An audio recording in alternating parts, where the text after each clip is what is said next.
Uh, Thank you, Mary Beth. Good evening, everybody, and welcome. We're glad you're here and excited for a great topic tonight with Andrea Carter with Native Seed Search. Before we have her get started with her program, I just wanted to go over a couple of quick things. And one of them is to mark your calendar for Saturday, March 19th. We're going to have our spring plant fair at St. Mark's. It'll be in like where it usually is in the north parking lot at St. Mark's Church. They're on 2nd Street, just west of Alvernon. And we are going to we're going to have a compost answering quick Q&A table. Joy is going to be our compost expert at that table. Whoop, whoop. And you know, in the past at our garden fairs, there have been actual classes on composting. So this is our kind of reintroduction into, you know, wanting to get the word out about organic composting and the benefits and the how-tos and that. So Joy has graciously agreed to do that. I put a shout out request to see if anybody knows anything about Instagram. And I did get one person who may be able to help us learn how to do Instagram. And that from our fall fair, we had some of our vendors mention that that's how they rely on their advertising. And that we probably really miss out on being able to get the more words out about that, about our event. So since we don't know how to do Instagram, we're going to be learning how to do that. So we're going to be looking for volunteers to help out at the fair. So look for those things those notices that come out. A quick update about St. Mark's garden update. They have, they're trying to consider looking at having part of their garden area actually gardened, as well as having it be a xeriscape garden. So they're still under a plan, and there will be more to find out about that. We have recordings of our previous, kind of shifting gears a little bit, we have recordings of our previous meetings and you can find that on YouTube at the Tucson Organic Gardens site. And then last but not, well, two other things. Anybody interested in becoming a board member? We are recruiting for board members for next year. And if you have questions about that, just let us know. And we would be glad to answer any questions in that. We're a fun group and have lots going on. And then last but not least, thank you to members who have renewed. Welcome to new members who have joined us. And thank you for those of you who have submitted donations along with your membership. That goes a long way and truly appreciated. So without further ado, I am going to introduce Andrea Carter with Native Seed Search. She is their program educator, and she is going to be providing an information presentation on local seed savings, local varieties that are good to grow in the garden and the benefits, and also about the organization of Native Seed Search. So Andrea, I'm going to pass it on to you. All righty.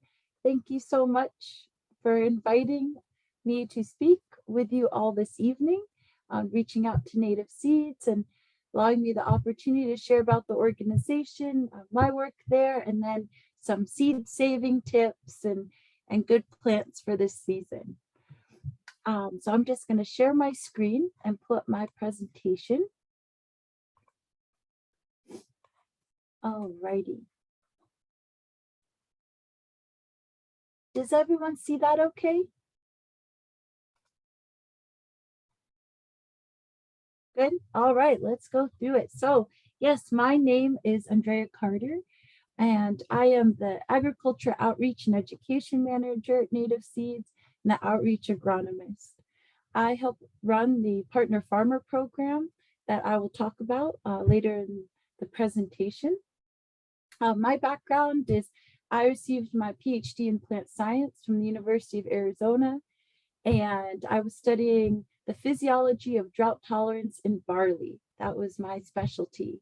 So I joined Native Seeds last November after graduating, and just am really appreciative of landing there after my studies and getting the chance to get out of the barley field and out working with people in the communities we partner with.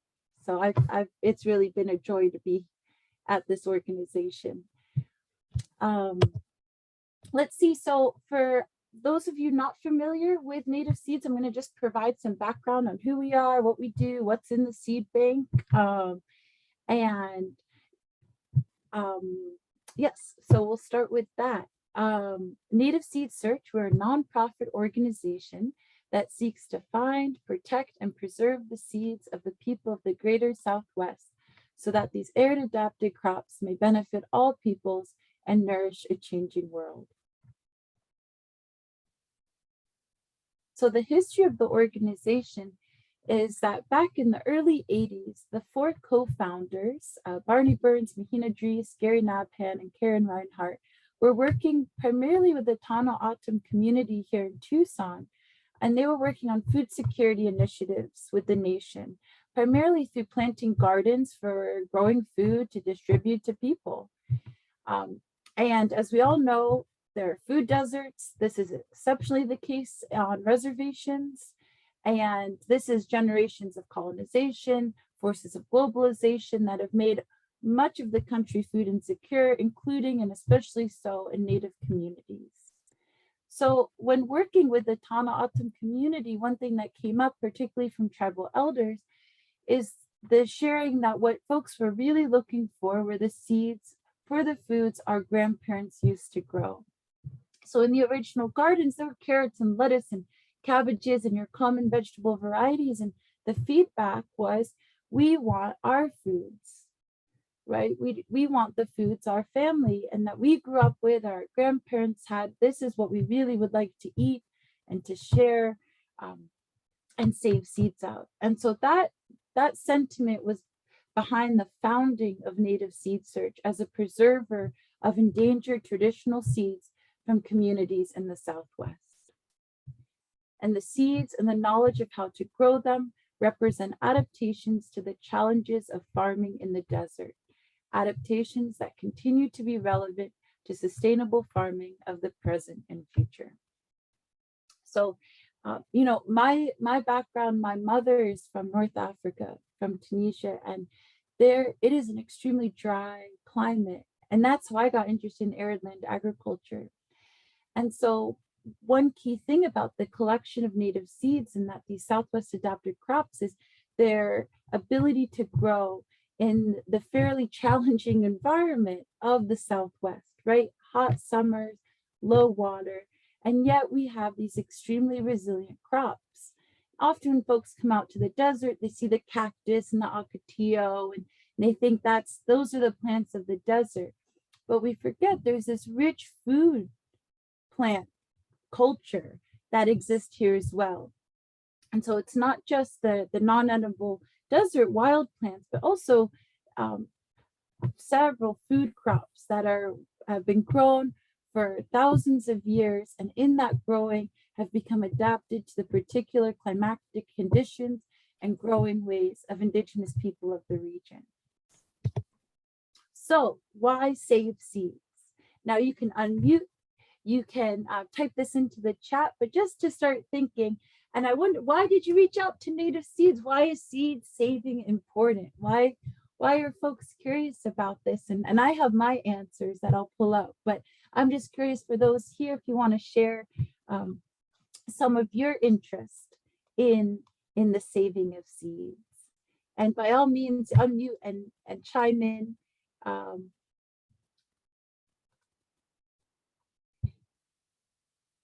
see, I'm going to pull up if I can pull up. Sometimes I get a really good crop of something, Mhm. and just like very prolific and tasty, and I think, oh, how am I going to find this plant again next year? Mhm. Yes. Yeah, totally right. You find something good, you want to make sure you have it in the future. Yes. That's a great reason to save seeds.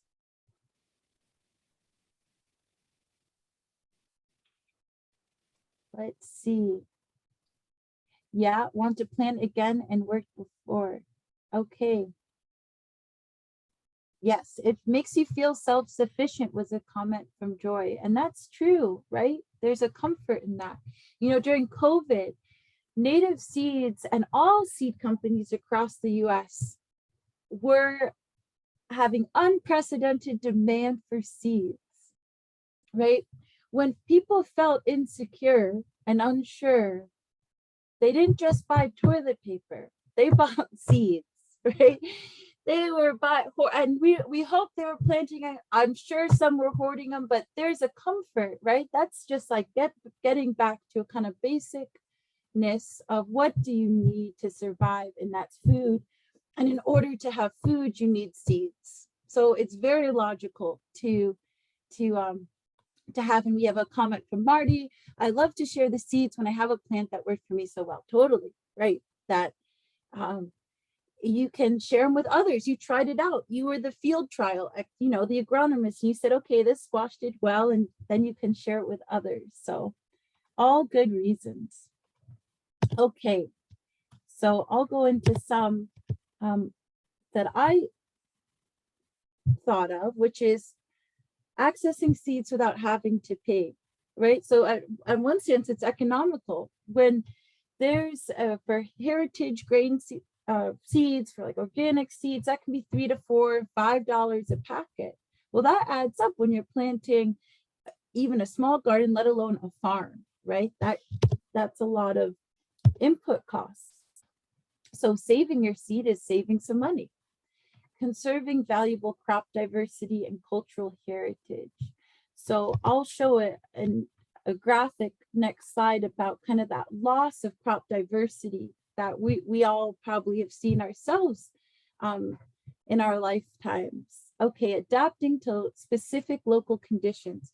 So coming out here, if you're not, I grew up in Maryland. So when I came out here, even though I had spent some time in North Africa, I said, how does anything grow? There's all this food produced out here. But there's all these crops that for, again, thousands of years were grown, selected for to these specific local conditions. And each year you do that. Each year you grow your tomato, you grow your squash, your wheat, and you save those seeds. Those seeds that did well, that you saved from, they are therefore used to the conditions of not just the air, the environment, the heat, but also your soil, the way you grew.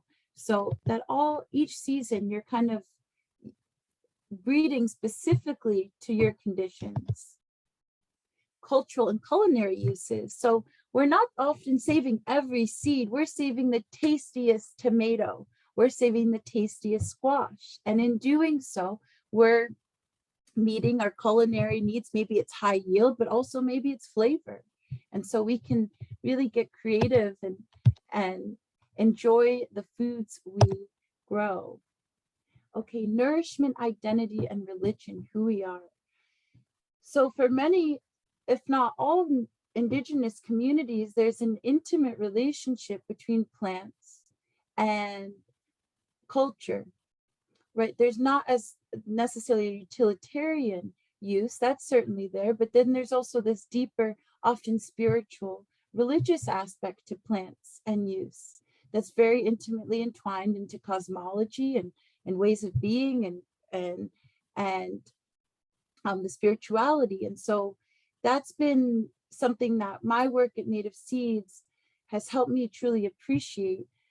My family on my father's side is African American and of the Powhatan Lenape Nation, and there's been a lot of disengagement between land and traditional foods on my father's side. But I can really see how valuable it is to have the tie between plants for the continuation of a culture, particularly for indigenous cultures, again, who have this intimate relationship where seeds are often used in ceremony, right?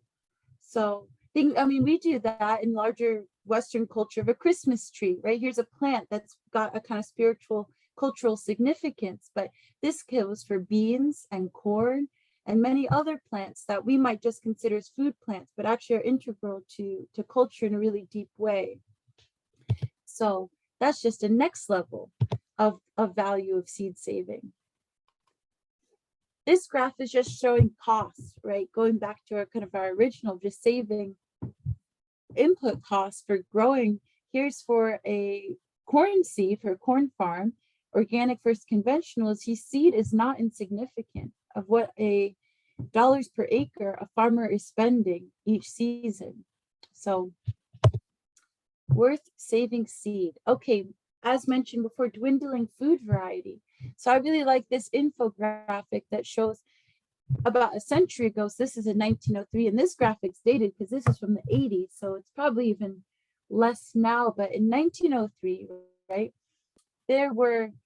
it's showing how commercial seed companies once offered hundreds of varieties, as shown in the sampling of 10 crops. So we've got 10 common garden vegetable varieties. In 1903, a common backyard gardener farmer had 288 different varieties of beets. Going to 1983, 17 varieties. So there are many reasons for this. Partly a loss of demand as less people are gardening and farming, but also consolidation of seed companies. And so the diversity offered goes down, right? When you have conglomerations of companies and they say, okay, we're just going to offer this versus maybe in 1903, you had about 15 native seeds in the Southwest, right? You had 15 different seed companies and seed distributors, and now that's really a lot less. So this has resulted in the loss of diversity of food crops. Another concern that kind of motivates native seeds as an organization, we've got the concern over seed losses. More people are moving away from farming. So there was a desire, we've got to conserve this tradition. This is particularly the case in native communities, right, where there's been loss of land and other systematic challenges to being a farmer and continuing traditional ways of life that are connected to land. And so with that, you get the loss of culture, and with the loss of culture, you get the loss of food crops that are part of that culture. And so you've got native seeds that is trying with these challenges that as a society and a world we're facing is trying to kind of combat that through the preservation of seeds that are culturally significant to the region. So right now we've got about 1,800 different seed varieties in the native seeds collection. Just for some background, there are about 1,200 where the donor or farmer name is known. So the majority of the collection, therefore, was donated, or there's a relationship with the grower who gave those seeds to native seeds with the idea of mind of preservation for future generations. Some we don't know. Now, one thing my coworker's been working on is people have sent native seeds from all over the country, even the world, because it was known, here's a seed bank that's doing this thing, and people find cool seeds when they're traveling or living in a place where they bred a seed, and so they'll send it. So we do have that. We have some market purchases, and we have wild harvested crops as well. So these are crop wild relatives, or just wild plants that may or may not be edible. So here's the collection origins, just a map. Each dot represents an accession, which to us is a collection, right? So each dot is a different collection of a different seed. So we might have 15, 20 different types of moshada squashes, right? Or 15 different, we've got probably 200 different types of corn. But with their what we're caring about is the different locations where they were collected in, and we treat each different collection location as a different accession, almost as a different variety, trying to keep in mind that the place-based nature of these collections, and they're unique in that. So as you can see from the map, we're going from southern Colorado to northwest Mexico. Most of these crops in the collection are food crops of corn, beans, and squash. However, there are ceremonial crops, crops used in craft like devil's claw that's used in basketry, and gourds used for art or utilitarian reasons. And another important thing to note of the collection is that most of the collection is culturally associated with indigenous peoples of the greater Southwest region, including the Tana O'odham on traditional homelands we're on here in Tucson, the Akmel O'odham near Phoenix, Maricopa, Yuman, Apache, Dene, Hopi, Havasupai. So it's a wide variety of cultures that are represented in the collection. And not to mention the various tribes of Mexico. So here's a kind of infographic to show community origins. So you can see a lot about a large portion of the collection is tied to the Rarámuri people of Mexico. The two of the founders spent a lot of time traveling in Mexico, and so that's where a lot of the collecting happened. Other tribes, when unaffiliated, you see here, that doesn't mean there's no culture tied to it. It's just that it's not an indigenous culture specifically per se. So this may be mestizo. This may be Mormon cultures. We have some beautiful Mormon runner beans. I'll show you a picture of. These are from Mexico, but brought by Mormon families up to Utah, right? So there's this rich kind of regional cultural heritage and history and stories that are represented in this collection. So just to show you, okay, what do I mean by that? Here's just a sampling of some of the Tana autumn crops. We have 60-day corn, dipper gourds, hull or squash, cowpeas, and a yellow meated watermelon. Just beautiful diversity. Cool beans as well. Here's that Mormon runner bean I was mentioning. That's just like wild. It's a Easter egg kind of looking cool big bean. These do great in high elevation. So we had again a grower in Utah help us produce these. The Tarahumara mixed bean, Appaloosa runner bean, and jack beans, which are a cool perennial bean, and grow these long, cool pods. They do well in Tucson, that jack bean. Beautiful corns as well. One of the gifts of this job has really been being exposed to the beauty that exists in our food crops. I had no clue there was such beauty in corn, you know, from what you see and out there normally. So I've just really enjoyed being exposed to that. So you see the Navajo robin's eggs is just beautiful colorations, chapalote of coppers and browns, and this velarde from New Mexico, blue and yellow, azul and blanco, y blanco corn. So yes, a question from Marty. Okay. Is the corn, native corn, is that used mostly to dry and then grind, or is it eaten fresh like our corn on the cob, or what? How do the Native Americans typically use these varieties of corn? Yeah, that's a good question. It's a mix of all mentioned. So there are sweet corns, and many of these could be eaten as sweet corns early in the season, right before they mature and harden, when they're still like milky stage.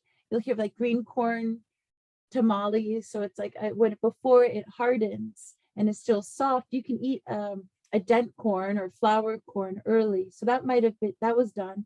And then, like you mentioned, many were dried, and that was for storage and preservation purposes.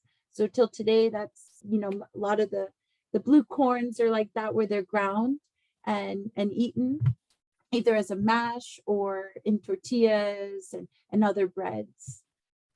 So a mix, and then there's some hominy corns, less so, but they might even just the whole kernel been cooked in stews as it's still done. So kind of a mix.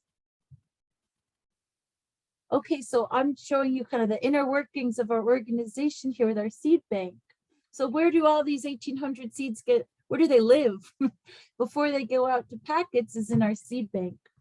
So we have a cold storage room and we have a freezer, which is for long-term storage, which is kept at colder conditions than the cold storage room in that freezer. The conditions we're trying to maintain here are cold, dry, and low humidity. And that's kind of the recipe for seed storage. That can be a closet in your house. That can be a multi-million-dollar seed bank in Norway. You know, it's what you have the means to do. Your freezer can work as well if the seeds are completely dry. So this is what we have, and this is kind of our main work is making sure these seeds are well stored in the proper conditions before they go out into the packets for public distribution. Okay, so beyond our seed bank, we also grow out some of the seeds on site. And in Tucson, up at River and Alvernon, you can come visit us at our conservation garden. We are currently in the process of expanding it. We're seeking volunteers to help in this process. And we grow out here some of the rarer seeds, things that we have lower quantities of. With those 1,800 varieties, the big challenge and much of our work is just maintaining all that collection and making sure it's healthy, right? That it's been grown out. The seed, we are a living collection. So there's definitely the long-term storage just to make sure like original seed is kept under good conditions. But our goal is really growing the seed out frequently enough that it's not just in available quantities, but that the health of it is maintained and it's adapting to the conditions of now. So that's our conservation garden where we grow out seeds. A little bit about our programs. So many of you may know us as we had a retail store in Campbell. Now we're online for that, but beyond the retail of seeds and native crafts and regional craft wares and arts, we also have free seed access programs. And that's really the heart of our nonprofit work, is getting seeds out at no cost to communities. This includes our Native American Seed Request Program, which provides 15 free seed packets to Native American individuals living in or belonging to tribes of the Southwest. So anyone can apply for this who fits into that description and get free seeds for planting in their garden, with the idea of seeds being available and returning to people in communities of origin. We also have community seed grants. These provide 30 free seed packets to community garden organizations working on food access and food security. So this can include school gardens, it can include community farms. You'll see pictured up here, Zuni Youth Enrichment Program, which have been community seed grant recipients for the past few years, and they're just doing wonderful work up at Zuni Pueblo around youth education, about traditional crops and just gardening, where food comes from. And it's always a delight to get the community seed grant reports and see where the seeds have gone out in the Southwest and the good work that they've done. So that's our community seed grant program. And then we've got the partner farmer program. And that's what I've been working on at Native Seeds. This program provides seeds in bulk quantities at no cost to farmers in the region in exchange for a portion of their harvest at the end of the season coming back to Native Seeds. All right, so if we give a pound of corn, we ask for 5 pounds back. A farmer who grew a pound of corn should have way more than 5 pounds. So the goal of this program is really about both regenerating our seed supply, right? So we can continue both our retail and free seed programs, but also getting seeds in communities, right? Getting seeds back home, getting seeds consumed and shared and grown throughout the region. We also have a contract program where farmers can be paid for their return seed. So in that case, we're going to ask for a little bit larger amount, but we'll pay them for their pounds or quantity of return seed as a way of encouraging seed production as an on-farm revenue option for small scale farmers. Here pictured is a young partner farmer. He was going into his senior year at New Mexico State and was home for the summer and said, I'm going to grow some Hopi sweet corn, and had a beautiful field and harvest just in Casaquito. Just a real good grower. And then lastly, our partner gardener program, which is something new we did this year. It's basically like a scaled down version of our partner farmer program, where we're using Tucson backyard growers to help us grow out the seed. And again, they return a portion of their harvest to us at the end of the season. Nice thing for the partner gardener, as long as you could grow like 5 to 15 plants, depending on the variety, we would work with you and we'd bulk everyone's seed. So it's kind of community diversity, a community effort. Something, I think it's a great model for Tucson organic gardeners. Could have a little seed bank guild and everyone's going to grow this type of bean, and then we're going to group it. So we get the genetic diversity and then we redistribute the seed. So I hope that takes off. This is our Native American Seed Access Form. One thing to update folks on, we recently, our executive director helped push through and finalize a seed policy for the organization. That's been really helpful. Kind of just clarifying who are stakeholders, what is the purpose of the organization, and how do we manage the collection, both for health and for quantity, and how do we engage with the communities, particularly the indigenous communities whose seeds we steward. And just to really formalize that, a big thing that's happened for the Native Seeds organization is the board is now 50% indigenous. And so that's a big step, right? Because you have people who have cultural connections to the seeds represented in positions of power, who are influencing how we as an organization, kind of our direction and how we steward the seeds. So I think that's been a really beneficial thing for the organization to have, just that input and the conversations that can happen that with people in the room who needed to be there for these. So one big thing that happened was Native access. So right now, this kind of came out of COVID. There was high demand for seeds, and there was a decision made that seeds would remain in Native access, that is only available through the Native American Seed Request Program, unless they were at high enough quantities, like large enough supply to be in general distribution. And the idea behind this is really making sure that seeds were available to communities of origin, right? If we can ensure that and that they're there, and then if we can get a 3 to 5 year supply of seed, primarily through our partner farmers to grow out, we have a large enough supply, then it's cool. Then we're sharing with everyone. It's in the public domain, backyard gardeners. But a real concern was, let's make sure that seeds are available to the communities who helped create these. So those community seed grants, just to share some more photos. This is Nawuri Danzon Community Farm in San Carlos Apache, just 2 hours from Tucson. They were community seed grant recipients and did a lot of great work around garden education for youth. And then with COVID, did a lot of community food distribution, preparing food that they had made in their garden, growing. They grew big, giant Apache squash and sorghums, and so they have a kitchen on site, and we're doing a lot of really good work, just directly connecting to people. Here's Davis Elementary School in Tucson. They are also a community seed grant recipient. They were growing quilites and spinaches, and then making green tortillas with the kids. So just kind of the cool education that can happen with these plants. NACO Wellness Initiative, they're right across the border, south of Bisbee in Mexico, and again, children's education around planting. So just nice to see like the seeds going out and the good they can do. I think so for the partner gardener, look out for it next year. I think next summer, hopefully we'll redo the program. This was our pilot year.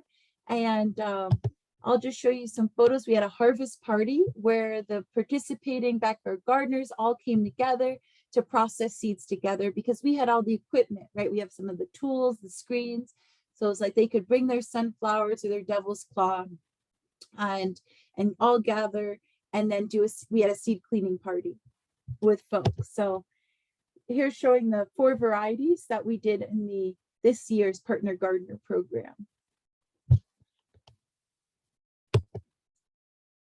Here are just some photos from our partner farmers. And I'm always, just like the community grants, it's so rewarding to see the beauty that these seeds create in the world through being grown with people who really care about conserving and preserving these crops. So here's Han Daniel's garden up in New Mexico, in Velarde, New Mexico, who had a great harvest. He grew like 20 pounds of seed. So we ended up buying some more from him because he just had a super harvest, and now he's going to become a full-on contract farmer with us. Andrea? Yeah. Excuse me, I have a question. You Sure. said look for next year when you'll have the next round of this Partner Gardener program. Mm-hmm. Is that advertised through your emails, your newsletters?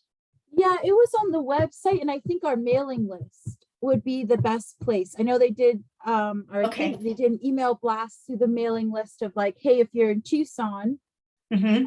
and we had an application, like a Google form of just who you are. Okay. You have some garden experience, so you guys should be top of the list as Tucson Organic Gardeners. I think we need to get on that list. I think you got to get on that list. Yeah, and you'll be good. You'll return seed to us. Yes. Okay. Thanks. Great. Yeah, and I'll certainly, I've got some emails now from the group, so I'll be sure to reach out when that comes again. Great. So we've got John Pecos. He is a council member up at Cochiti Pueblo, and he had a bumper crop of Cochiti Pueblo white corn. So again, an example of seeds going back to communities of origin, seeds that we've stewarded.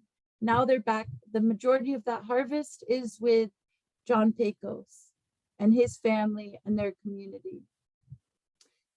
This year, he said it was good to see young people getting back to the way things used to be. This was a good year for growing. Lots of young Native people are going back to farming in the farm's fields. This good year was encouraging to the young people. And he had a great big field out there. And in Cochiti Pueblo, there was a dam built years back that really was destructive to the continuation of their tradition of farming. Water was seeping up into their fields such that they were so wet they couldn't farm because they blocked the flow of the river. And so the groundwater raised up. And so that's extremely destructive to a culture that is agrarian based. And this is their tradition to farm. Again, going back to it's not just food, it's culture, it's religion and ceremony. And so this was good news to hear that, hey, he had a good year and that more and more people are farming.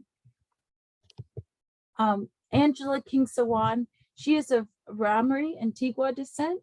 And interestingly, she farms in Milwaukee, Wisconsin, but she works closely with the indigenous urban community of Milwaukee and told me, hey, I've grown native seeds crops for years because I don't use chemicals. I grow organically. It's hot in the city.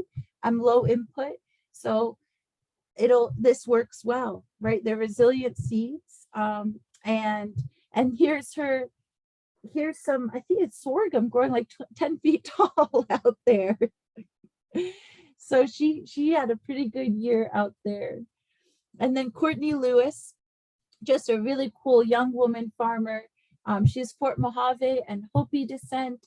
She's the farm production manager for the tribally affiliated farm Avaquame Farms in Fort Mojave. So this is like low, hot desert. And everyone around her is farming alfalfa And she's out there, she became the farm manager, and they actually got a new greenhouse and farm that the tribe has set up as an educational facility to teach the community, especially children, about growing food and traditional crops. And she had something really nice to say about having our corn back, because she grew Mojave sweet corn. Right, we had this in the collection, and she said, that's what I want to grow. She said, having our corn back means not only ensuring our future, but reclaiming our native resilience. We've become so integrated with westernization that we lose focus on our end goal of being protectors of the land. To me, this is how I get back my Mojave pride. And I thought that was so well said, and I hear that often. That group in San Carlos, they grew Apache red corn and Apache sweet sorghum. And one thing I heard from the extension agent we were working with, who was part of that project, he said the young people feel a sense of pride to know, hey, we have a corn, we have a sorghum. This is of my people. And that's such a beautiful thing to encourage that sense of pride that's so rightfully deserved, because it's so impressive to have these crops that can grow in this climate and are adapted. And that's from grandparents and ancestors who created that, and then farmers like Courtney who are continuing that. So I'm going to switch gears now and talk about seed saving. But before I do so, I'll pause and ask if there are any questions about Native Seeds as an organization or any of our programs.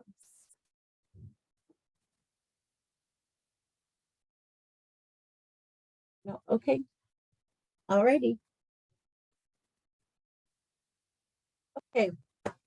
Switching gears. So now we're all inspired, I hope, to be part of this Southwest tradition of seed saving. And now we're going to learn a little bit. Okay, well, how do I do this? How do I save seed? And I'm sure some of you are familiar. So I'm just going to go over some basics and provide some resources that you can continue learning through. But so basics of seed saving. I'm just showing here these really cool seed pots. And you may see these at museums or native art stores, but it kind of shows the functionality and the beauty tied, and that tie of agriculture and culture, because this Hopi seed jar is so beautiful, but its purpose is to hold seeds. And as a friend up at Laguna Pueblo told me, he said, Andrea, you know, we break them when it's time to plant because it's clay. And so it goes back into the soil, because the hole often is quite small, right? To keep the seeds protected. So I just think the clay pots are such a cool example, and also how old this tradition's been going on. People have been saving seeds since here we've got AD 1040, you know. So how cool, and in this Southwest region. Okay, how seeds are made. So as gardeners, I'm sure you know it's the birds and the bees, but it could also be wind, or it could be the sun. And I did this workshop at San Carlos a few weeks ago, and there were kids there, so I had to keep it very PG on how this happens. But we've got the male parts of the flower, the anther and filament, which make up the stamen. Okay, here, and that's where your pollen is. And then the female parts, stigma, style, and ovaries, that are the part of the carpel, and that's the female reproductive organs. And it's so similar to human reproduction in many ways, and kind of the parts are there, and the male pollen, the male sperm, has to get to the female ovary. And so there's not chocolate and Valentine's Day involved, but there's a connection must be made somehow. And okay, so what's this pollen? I loved learning about this pretty recently, of how cool pollen is. So we've got the pollen of the male flowers is structurally diverse and useful in plant identification. So there's actually a whole field of the study of pollen, and a lot of this has to do with allergies, but even for plant botany, you can identify a plant or a species and a family by the physiology, the morphology of its unique pollen, which I think is pretty cool. So here we see corn pollen and broccoli pollen, cactus pollen from a hedgehog cactus, zucchini summer squash pollen. And this is with extreme high magnification. but still, it's pretty cool that we can, that they are so structurally diverse and different in their ways. So this pollen has to get to the stigma, right? The female part of the female reproductive system, of which it travels down to get to the ovaries, and there are all sorts of different stigmas depending on the type of plant, and different types of ovaries and the ovules within, right? And an ovule is this unfertilized egg, just like women have in their ovaries, waiting for fertilization once a month. And once that pollen adds contact and fertilizes the ovule in the ovary, we get seed fruit, which is really just the casing around the seeds. So I think of it kind of like the mama's belly around the baby within. And it's big, you know, it's sometimes huge. So there's fleshy fruits, right? This protective coating. And when it's wet, just to keep in mind, it comes from a wet fruit, a fleshy fruit. It's okay to wet or wash when you're cleaning. So you can go from wet to wet. So you can go from a melon is a wet environment, or watermelon, and then you can wash those. But if you have dry fruits like beans or tobacco, or this is from cilantro seeds, these are dry, you want to wet these, right? If it's wet, stay wet. If it's dry, stay dry. So, so that's your reproduction lesson for today. Now, flower structure. So this is great to know about, because this can affect, like, why didn't I get fruit, right? And a lot of that has to do with your pollen didn't get to there wasn't fertilization. The pollen didn't get to the ovary. Now, with perfect flowers, you have both male and female reproductive parts on the same flower, like a lily pictured here. So as you can imagine, they're in such close proximity that should be pretty easy for this pollen to get to that stigma, right? It doesn't need Tinder. It can just like do it. They're neighbors. It's easy. But an imperfect flower it's a plant that has either male or a flower has either male or female parts, right? So you have separate male flowers and you have male flowers and female flowers. And so the challenge is getting that pollen from the male flower to the female flower. Now, sometimes these male flowers and female flowers are on the same plant, so that makes it a little easier. Sometimes they're on different plants. And that's where, you know, wind or pollinators are exceptionally important, because they're your transporters. If you don't have a perfect flower where it's super close and super easy to have fertilization, then you need some way for that pollen to get to the female flower. And it just depends how that happens. That's different for different plant types. And we'll go over that.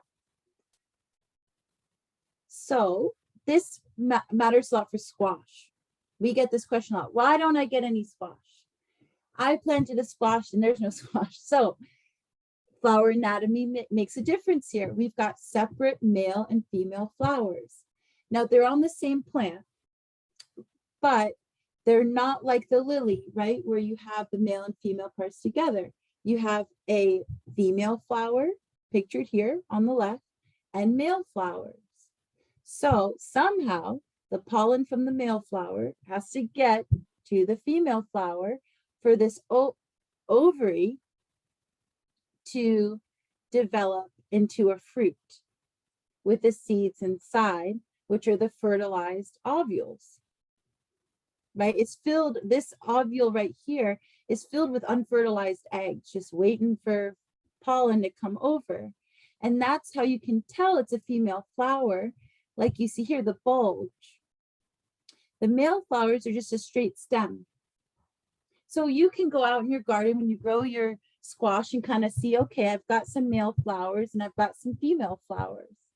And if you're really into seed saving, or not even seed saving, making sure you get a squash, you can go out there and be the pollinator and use a toothbrush or like a Q-tip and bring the pollen from the male flower to the female flower.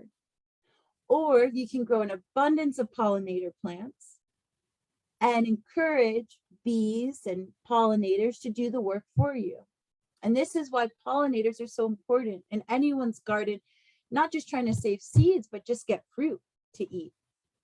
So, okay, we've got our female flower, and that's how you can see it. And one thing to remember is flowers often only open for one day.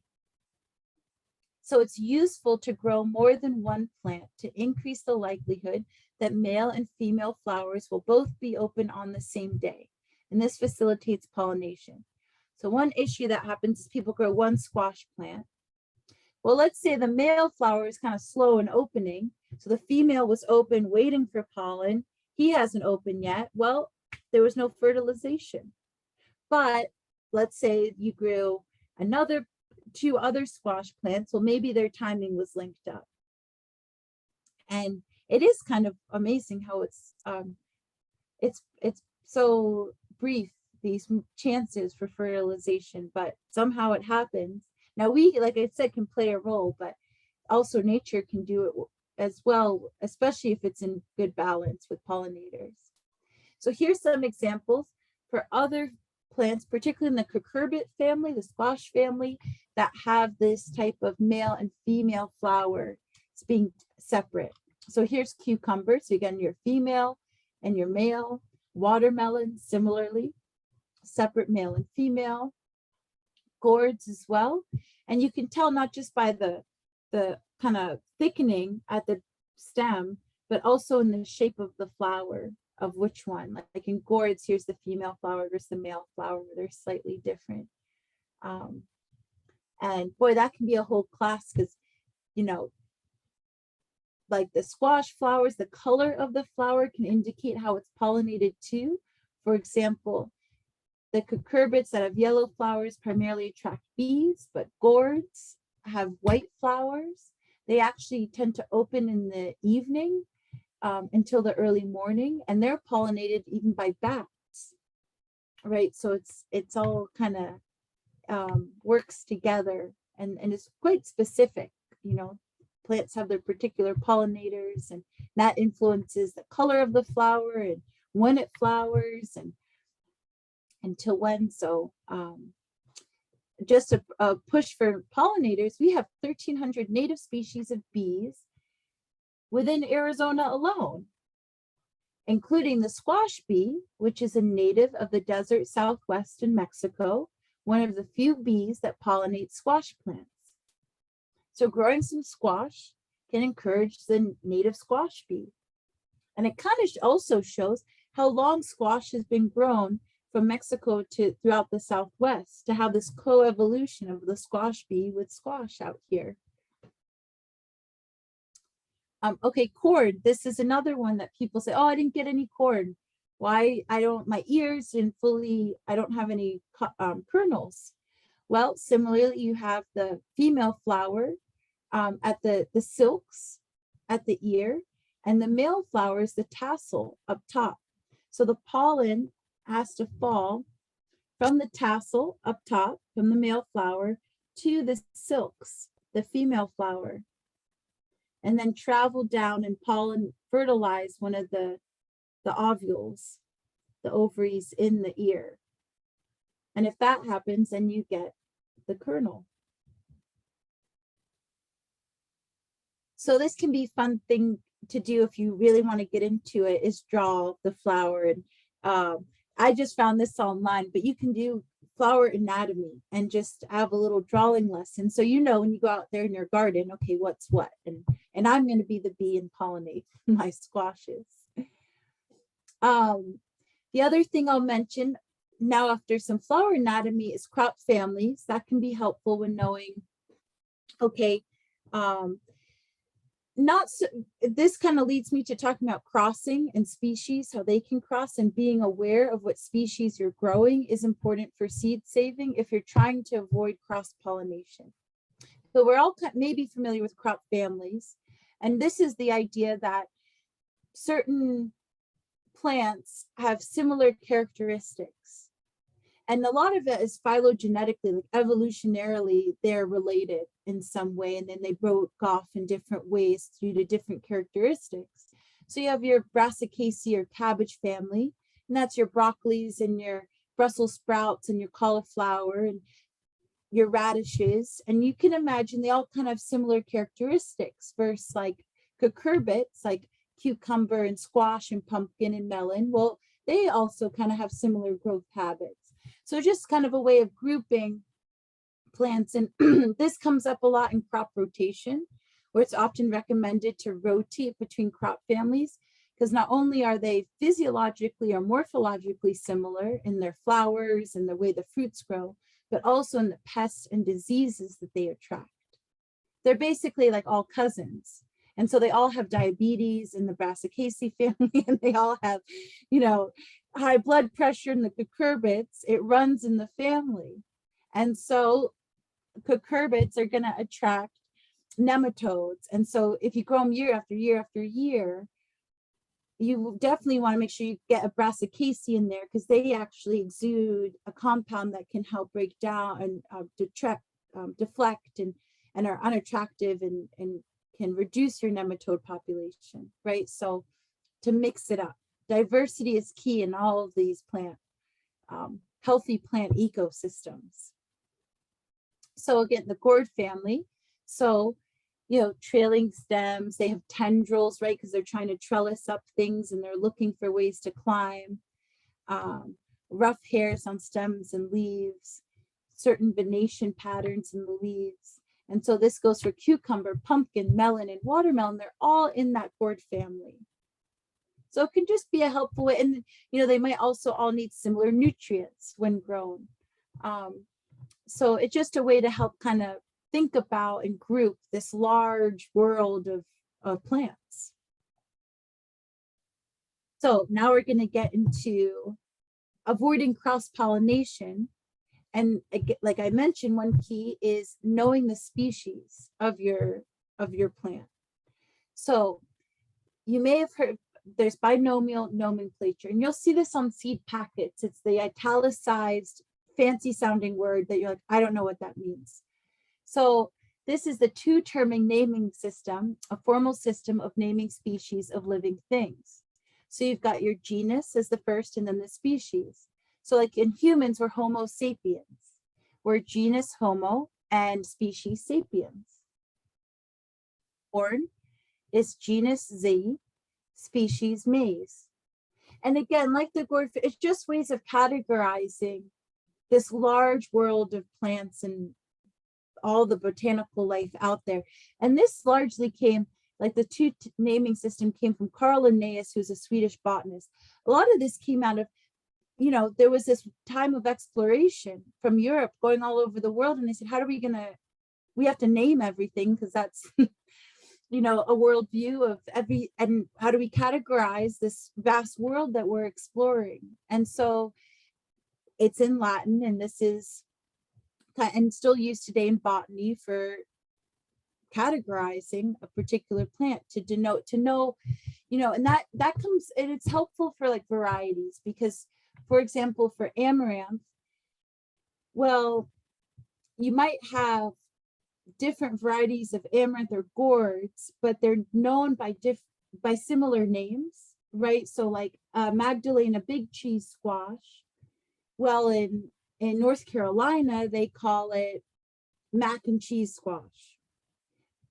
So if we were just going off variety names, well, those change regionally and really even farmer to farmer. So having some sort of kind of agreed upon rule of, okay, this is the genus species way, then there's less confusion in that. So this comes up, and I'll send this to you guys, or to Marty to share with the group. Is there are all sorts of guides out there for helping kind of planning your garden and seed saving. And that's why I went into the species, because it's helpful to know, okay, I'm growing bean. If it's common bean, which is this species, you should separate it by 10 to 20 feet from another vulgaris species, because it's the species that can cross-pollinate. So when you're, again, planting your garden, knowing that species, which should be on the seed packet, is helpful, just so you know, like because for example, there's other types of beans that are not vulgaris, so they won't cross, right? Common bean won't cross with cowpea. They look similar, they're in the bean family, but they're not the same species. So it's not a problem. Like teparies are a great example. Tepary beans are a different species than common beans, so they won't cross. So you can grow your tepary near your common bean and you'll be all right. But like a zucchini bean, right? This is Vinia annugularis. So you can grow a zucchini bean next to common bean because they're a different species. They can't mate. Incompatible. So this seed saving guide, it's a free PDF. I'll share it with you folks. This is kind of my go-to for knowing, okay, I need to space common beans 10 to 20 feet apart to avoid cross-pollination. It's also helpful to know how it's pollinated. So if like, okay, it is insect pollinated as well as self, so maybe have some good pollinator plants there if you want to get a good bean harvest. Here it has its crop family, Fabiaceae, the bean family. And here, the last part of this, you'll see these in seed saving guides, how many to plant, what's the minimum population size. And that kind of depends on what your goal is. If you just want to save seeds, you can save one bean and plant a bean. If you want to maintain a variety, 5 to 10 beans, a little bit more. And what we do at Native Seeds is genetic preservation. So we always try to grow the largest population. And that's to avoid bottlenecking. Because if we just save seeds from 2 plants, we only have the genetics, the traits of those 2 plants. But if we save seeds from 20 plants, then we've got all that diversity represented in our seeds. We have some guides on our website, practical guide for saving seeds from small gardens. That's similar. It's a cheat sheet of, okay, I'm planting basil. It's pollinated by insects. And I should have 800 feet between varieties. Like if I'm going to grow a Genovese basil and an Italian basil, and I want to save seeds, they should be pretty far apart, because if you save seeds from them, the next season, you're going to have a cross. Now, sometimes that can be cool, and you can breed new varieties that way, you know, try something new. But often you might not want to do that. You know, you're trying to maintain your Genovese basil because you want to make pesto with that, and your other basil, so you don't want to cross. So it's just good to know if you want to prevent, like this happens a lot with the Brassicaceae or cabbage family, because they're all like kale and Brussels sprouts and chard, they're all related. So we often beets. So often people plant beets next to chard. They're the same species. So you'll get like a bachard. It'll be the seed from that. And like that can be good, you know. You might want that and be the hit of the next Tucson Organic Gardeners meeting, but you also might not want to. But if you want to, go ahead. I see a lot of smiling faces, and I'm all for it. Like breed new varieties, create some, you know, that's how we got all this, is someone went, huh, what happens if we cross these two? But we don't always want that. So that's that. And I see I'm getting near my time. Oh, I've got a little more. Okay, so squash. So any questions about this when it comes to cross pollination and isolation distance?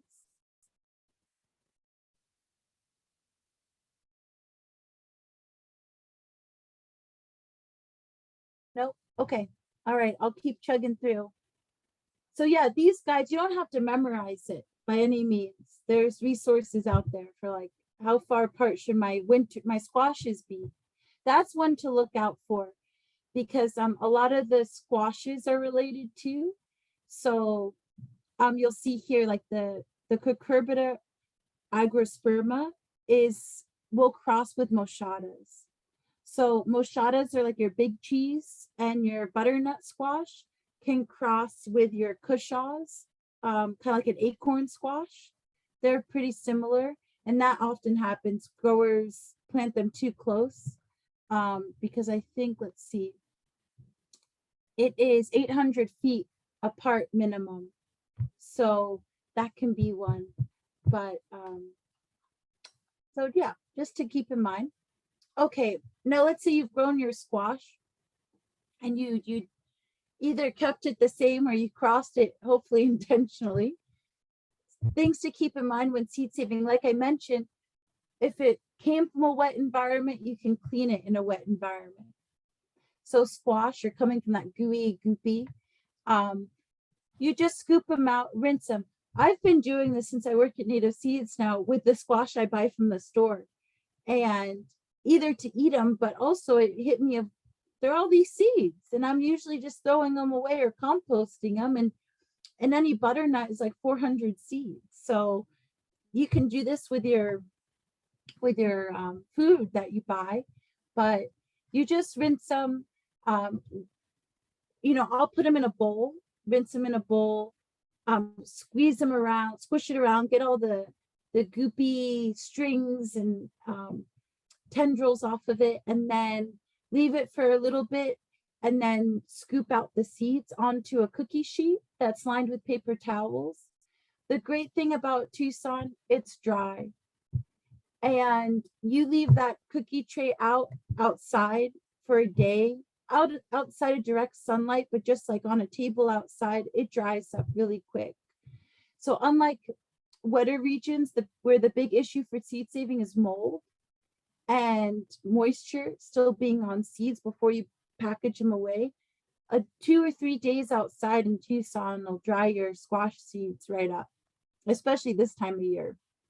It's been pretty dry. So yeah, you'll just get now one thing you want to make sure it's not empty inside, right? That there's sometimes with squash or melon, you'll squeeze the seed and it'll squish.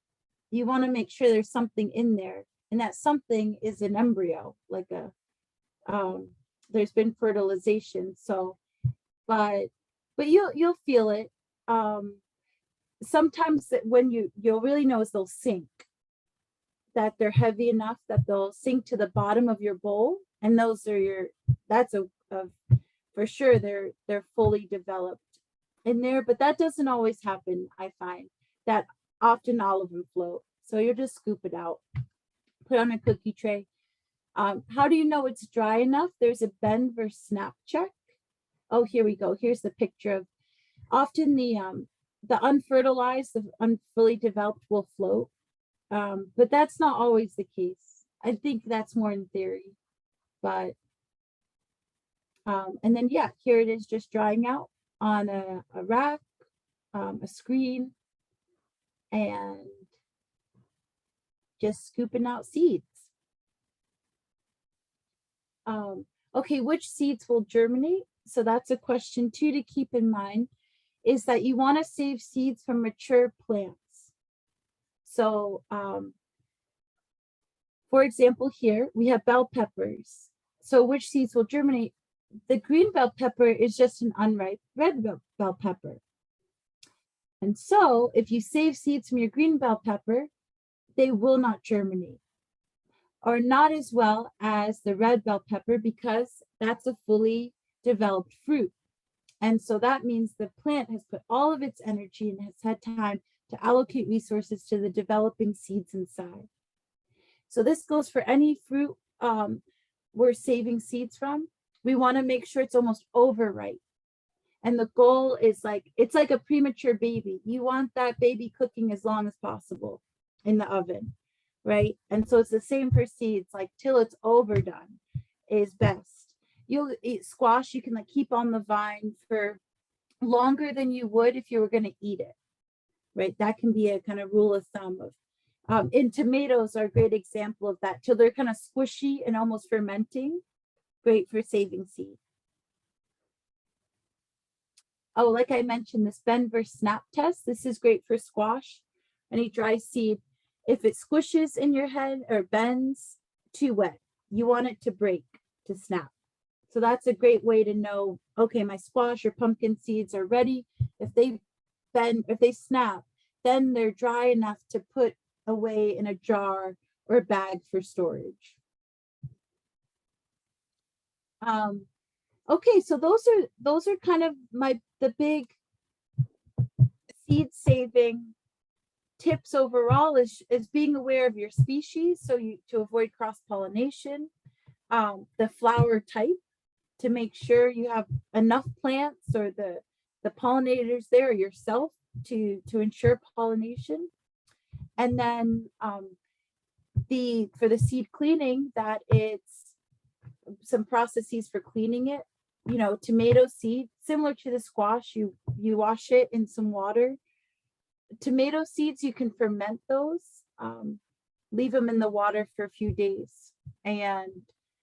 But even if you don't, you'll be okay. It's just rinsing it, getting off that outer layer, and then making sure they're dry enough. Yep.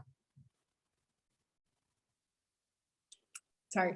I have a question. How long are seeds typically viable for? Well, it depends their storage conditions. So kind of general rule of thumb is that each year it goes down 10%. So let's say you started with 100% germination in year 1, it'll go down to 90. In year 2, you're at 80% germination of your seed lot. That being said, under ideal and good storage conditions, I don't think that drop is as severe, you know. And another thing too is seeds, once in the ground, like to grow often. So we've had old seeds that, you know, we do paper towel kind of germination tests, and we have a germ chamber that we test germination rates, and often we find, especially for corn, that it'll grow a lot better in the ground. Like its germination rate will be above that than in the lab conditions, kind of, you know. And this goes for seed that they found in caves from, you know, hundreds of years back, and then it grows.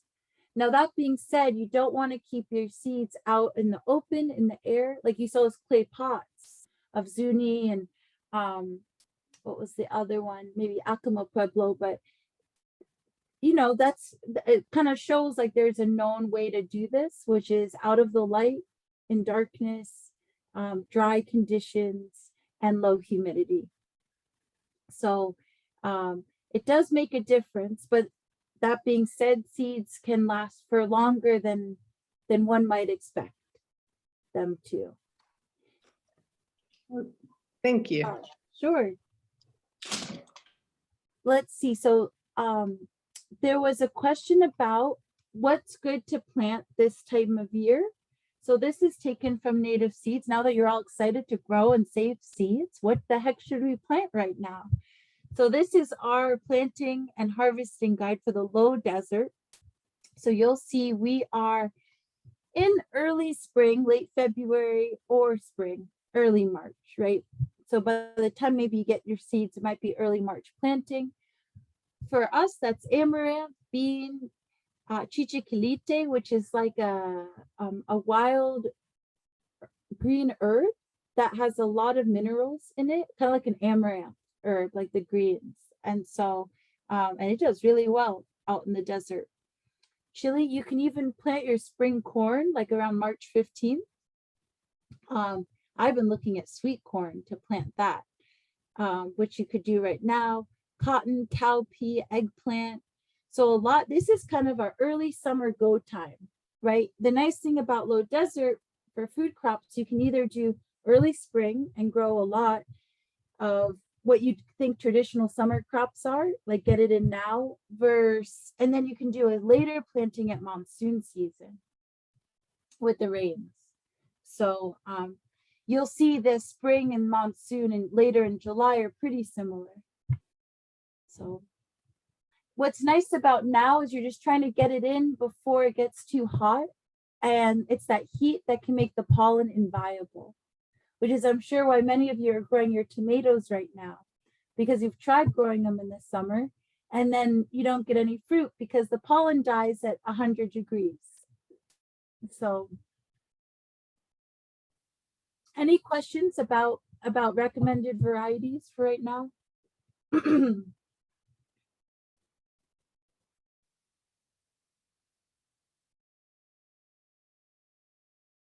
Yeah, what's important is this, that last day of frost, which typically is March 15th.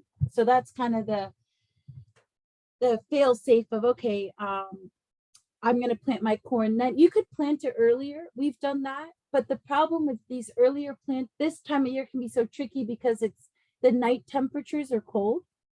And then you get like 2 weeks ago where it was chilly and the corn or the summer crops are just hanging out and they're not growing much. And it's okay. They're, you know, they're there, but it's not like when you plant it March 15th and it just takes off because now the cold is, you know, those night temperatures aren't cold, no chance of frost, and they're just like ready to shoot up and grow instead of hanging out, waiting for it to warm up enough. Now, okay, so if you do want to grow some of these varieties and are interested in native seeds varieties, right now all the offerings are online and you'll see on our website, buy seeds. The other fun thing to do is we have a seed catalog and that's available on the website too. And that can be kind of nice. You can either go through the online or just download the PDF of this and or order one and they'll deliver it. And then you can go through like your Johnny's catalog and have a field day picking out your different varieties that you want to grow. And that calendar is in here too as a reference guide.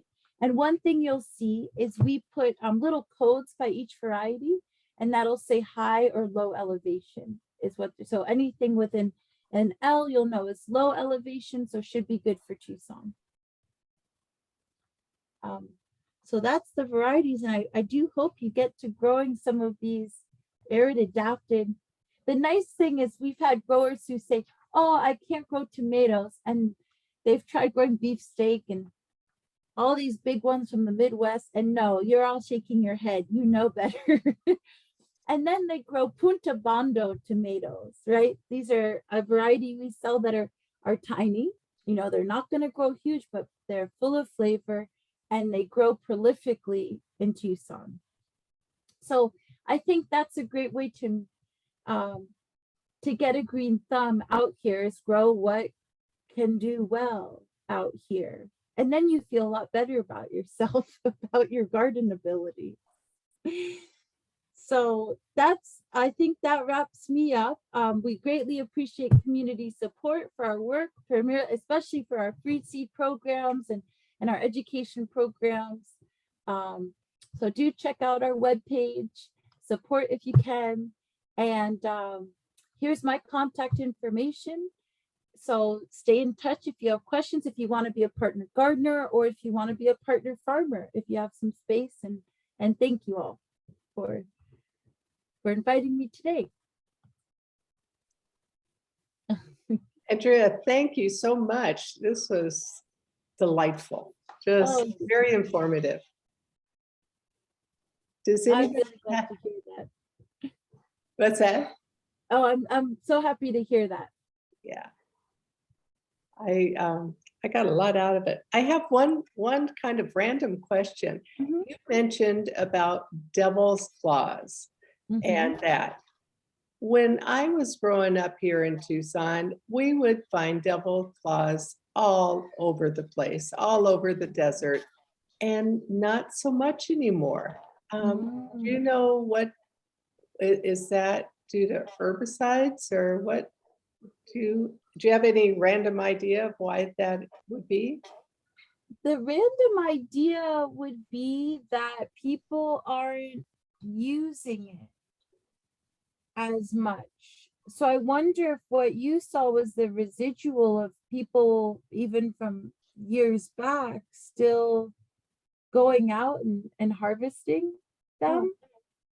And if that's declined, then there's less seed spread and so there's less of it. That's just the random thought that popped in my head for it. Because there's so, and it might be, you know, a lack of monsoon can make a difference for like this year, they were huge. They loved it. Oh, huge devil's claw, but I could see with some of these low rainfall monsoons we had the past couple years, then they mhm, just did not grow as well. mhm. Thank you. Sure. Thank you. I have a quick question, if I could. Okay. I'm Yeah. wondering, I'm looking at all the different squash type, gourd type things that you have on several of these slides. Can they Mhm. be, can the seeds be started in the soil, or do they need to be started, in smaller pots? They can be started in the soil. Okay. The thing with gourds is scarification prior to planting. Oh, They're a very uniquely shaped seed. And you can even use nail clippers to kind of pick off the protrusion on the seed nice. that's there to help it disperse. It's really there to help it cling to fur and things to get out. But it can also, by using sandpaper on the outer seed coat, or even clipping part of it, then that can help get things moving faster. Thanks. Sure. Yeah, they're fun. They're cool to grow Mhm. and make what is it? Bird's nests. People use them for those. Okay. Does anyone else have questions for Andrea? Andrea?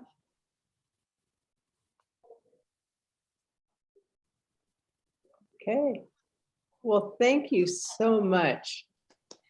This was very informative, and just loved your sharing the pictures of the difference between the different flowers and that. I had never noticed that and wasn't aware of that, and just the whole presentation. So thank you very much, Andrea.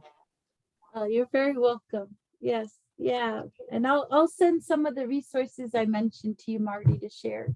Okay, we'll post it up on our website. We love to put links up on our website and have it in our resources, and be able to share that information, have it handy for folks. So thank you. Great.